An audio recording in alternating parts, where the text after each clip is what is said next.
మీ దర్యాప్తు సంవత్సరాన్ని వెలికి తీసేటువంటి పరిస్థితుల్లో అసలు వైఎస్ఆర్ కాంగ్రెస్ పార్టీ మిగిలిద్దో లేదో అనేటువంటి ఆందోళనలో జగన్మోహన్ రెడ్డి ఉంటే, మీరు ఈ స్థానిక సంస్థలకు సంబంధించినటువంటి పులివెందల్లో జెడ్పీటీసీ ఎన్నికల కోసమో దీనికోసమో మీరు ఈ విధమైనటువంటి అక్రమాలకు పాల్పడి జగన్మోహన్ రెడ్డికి వైఎస్ఆర్ కాంగ్రెస్ పార్టీకి జీవం పోస్తున్నటువంటి వాళ్ళు ఎవరయ్యా ఉన్నారంటే తెలుగుదేశం పార్టీ. మరి ఇది తెలిసి చేస్తున్నారో తెలియక చేస్తున్నారో నాకైతే తెలియదు, కానీ ఆనంద సాగర్ గారు అయితే ఇప్పుడు ఆయన పార్టీ పరంగా ఏమైనా మాట్లాడొచ్చు, కానీ డెమోక్రటిక్ గా వ్యవహరించేటువంటి వ్యక్తి ఈ విధంగా తెలుగుదేశం పార్టీ స్థానిక సంస్థలకు సంబంధించినటువంటి ఉప ఎన్నికల్లో ఈ విధమైనటువంటి అక్రమాలని ఖచ్చితంగా వాళ్ళ పార్టీకి నష్టం కలిగించేటువంటి అంశం అనేది మాత్రం నేను స్పష్టంగా చెప్తా. ఇంకొకటి అడిగాడు ఆనంద్ సాగర్ గారు, ఆయన్నే నేను అడుగుతున్నాను, అసలు జగన్మోహన్ రెడ్డి సునీతకి న్యాయం చేయలేదు 5 ఏళ్ల పాటు అని చెప్పేశాను. జగన్మోహన్ రెడ్డి సునీతకి న్యాయం ఎందుకు చేస్తాడు? అన్యాయం చేశాడు. సునీత మీద కేసు పెట్టాడు, సునీత వాళ్ళ భర్త మీద కేసు పెట్టాడు. వాళ్లే వివేకానంద రెడ్డి హత్య చేశారని కూడా జగన్మోహన్ రెడ్డి ప్రభుత్వం వైఎస్ఆర్ కాంగ్రెస్ పార్టీ వాళ్ళు వాదించారు.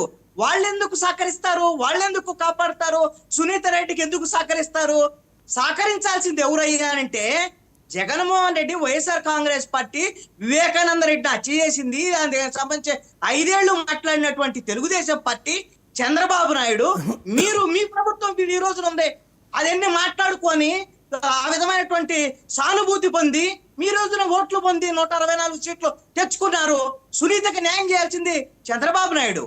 ఈ రోజున కూటమి ప్రభుత్వం ఉంది, కేంద్రంలో అధికారంలో ఉంది. జగన్మోహన్ రెడ్డి అన్యాయం చేశాడు. ఇప్పుడు సిబిఐ ఎంక్వైరీ చేయిస్తారా? లేకపోతే వాళ్ళు చేయను అంటే మీరు ఆంధ్రప్రదేశ్ లో మళ్ళీ ఎంక్వైరీ చేయండి. అసలు చంద్రబాబు నాయుడు మాట్లాడుతున్నాడండి పదే ఈ 13 నెలల కాలంలో 100 సార్లు మాట్లాడి ఉంటాడు. నేను యామరపాటుగా ఉన్నాను, ఆ రోజున వివేకానంద రెడ్డి హత్య జరిగినప్పుడు మా ప్రభుత్వమే ఉంది, తెలుగుదేశం ప్రభుత్వమే, నేను యామరపాటుగా ఉంటే నా చేతిలో కత్తి పెట్టి బొమ్మలేసి ఇవన్నీ చేశారు, ఇంత అన్యాయంగా ఇది చేశారు, అన్యాయం చేశారు సునీతకి అని మాట్లాడుతున్నాడు. ఇప్పుడు ముఖ్యమంత్రి అయిన తర్వాత చంద్రబాబు నాయుడు, నువ్వు ముఖ్యమంత్రి అయినటువంటి విషయం మర్చిపోయి ఇప్పుడు వివేకానంద రెడ్డి హత్య కేసుకు సంబంధించినటువంటి దర్యాప్తు చేయించు. మీరు లాండ్ ఆర్డర్ ఎవరి పరిధిలో ఉంటుంది? రాష్ట్ర ప్రభుత్వ పరిధిలో ఉంటుంది, కేంద్ర ప్రభుత్వం మీది. మీరు సిబిఐ ఎంక్వైరీ జరిపించండి, సునీతకి న్యాయం చేయండి, ఎవరైతే నిందితులు ఉన్నారో వాళ్ళ మొత్తాన్ని కూడా జైలుకు పంపించండి. జగన్మోహన్ రెడ్డి ఉన్నాడా, అతను కూడా పంపించండి. మీరు అంతే తప్ప ఇంకా అలాంటి మాటలు మాట్లాడి చంద్రబాబు నాయుడు తెలుగుదేశం పార్టీ వాళ్ళు సునీతకు అన్యాయం చేసేటువంటి వాళ్ళు ఎవరన్నా ఇప్పుడు ఉన్నారు అని అంటే, ఆల్రెడీ అన్యాయం చేసినట్టు జగన్మోహన్ రెడ్డి టార్గెట్ చేశాడు సునీతని. మీరు వాళ్ళని ఉపయోగించుకొని ఇప్పుడు సునీతకు అన్యాయం చేస్తున్నారు. ఆవిడకి న్యాయం చేయాల్సినటువంటి వాళ్ళు తెలుగుదేశం పార్టీ, చంద్రబాబు నాయుడు.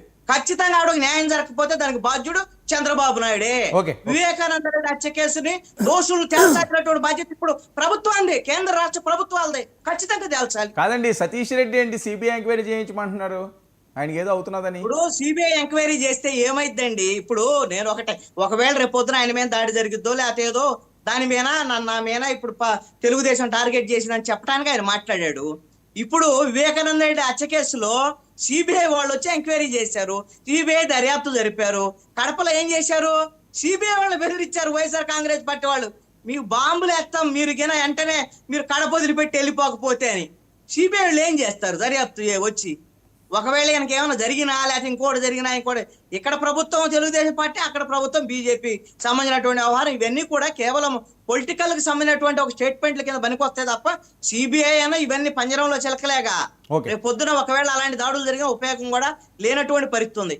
ఇవన్నీ కూడా వాళ్ళు వైఎస్ఆర్ కాంగ్రెస్ పార్టీ నేర్పినటువంటి విద్యలనే ఈ రోజున తెలుగుదేశం కూడా చేస్తుంది.